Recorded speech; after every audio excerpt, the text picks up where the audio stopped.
पूरी दुनिया के साथ ही आज कश्मीर में भी आलमी योगा डे मनाया जा रहा है। इस सिलसिले में यहां कई प्रोग्राम मुनक्किद किए गए। श्रीनगर में योगा डे के मौके पर बीजेपी के organisational general secretary Ashok Kaul की रिहाइशगाह पर भी प्रोग्राम का इनेकाद हुआ। यहां सोशल डिस्टेंसिंग का ख्याल रखते हुए लोगों ने योग किया। अंतर्राष्ट्रीय योग दिवस है।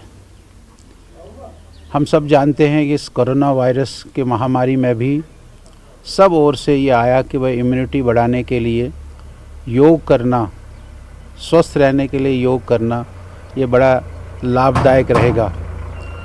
तो इसी 5वें अंतर्राष्ट्रीय योग दिवस पर आज हम यहाँ ये जो हमारा निवास स्थान है इस पर कुछ कार्यकर्ता इकट्ठे आए हैं और बिल्कुल सोशल डिस्टेंस मेंटेन करते हुए आज यहाँ हम योग कर रहे हैं और ये संकेत दे रहे हैं कि कश्मीर में भी सारे दुनिया की तरफ 198-200 देशों की तरफ कश्मीर में भी हमारे सारे कश्मीर के लोग योग कर रहे हैं, योग के साथ जुड़े हुए हैं।